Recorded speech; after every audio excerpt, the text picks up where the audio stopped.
వివాహానికి సంబంధించినంత వరకు కూడా దోషాలు ఉన్నవారు రెండో పెళ్లి చేసుకోవాలా అంటే వివాహం కాని వారు చాలామంది ఈ మధ్య కొత్తగా మనకి ఉత్తర భారతదేశంలో ఒక సాంప్రదాయం ఇప్పటి నుంచో ఉంది.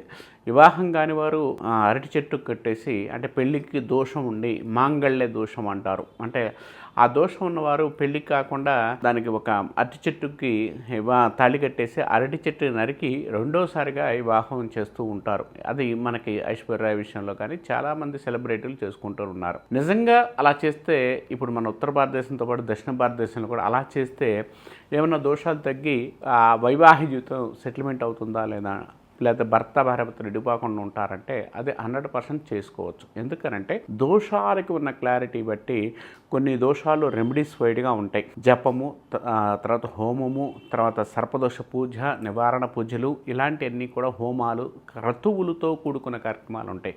కొన్ని ప్రకృతి సహజంగా ఏర్పడే క్రియలు ఉంటాయి. ప్రకృతి సహజంగా అంటే ఒక చెట్టుకు వివాహం చేసుకోవడము, లేకపోతే ఒక వస్తువుకి వివాహం చేసుకోవడము, లేకపోతే ఫస్ట్ పెళ్లి చేసుకున్న తర్వాత వాళ్ళిద్దరు కొన్ని రోజుల పాటు విడిగా ఉన్న తర్వాత మళ్ళీ ద్వితీయ వివాహంగా కొన్ని రోజులు గ్యాప్ ఇచ్చేసి మళ్ళీ ఆ అబ్బాయి చేత రెండోసారి తాళి కట్టించడం, ఇలాంటివి కూడా మన కొంతమంది చేస్తూ ఉంటారు. నిజంగా చేయొచ్చు అంటే అలా చేయడం వల్ల దోషం తగ్గుతుంది, కొంత ఇబ్బంది తొలగిపోవడానికి కూడా అవకాశం కలిగి ఉంటారు. కాబట్టి ఎవరైనా కూడా ఈ ప్రాబ్లమ్స్ ఉంటే ఏ ప్రాబ్లం ఉందని చూసుకొని దాన్ని పట్టు మనం చేసుకోగలిగితే ప్రకృతి పరంగా చేసుకునే కొన్ని ఉంటాయి, అంటే గురువుగారు చేసే కొన్ని ఉంటాయి, పంతులు గారితో చేసే కొన్ని ఉంటాయి. అంటే ఏ క్రియ ఎక్కడ ఏది చేసుకోగలిగితే అది చేసుకోగలిగితే మంచి వైవాహికలో మంచి ఫలితాలు ఎక్కువగా ఉండడానికి అవకాశం కలిగి ఉంటారని చెప్పుకోవచ్చు.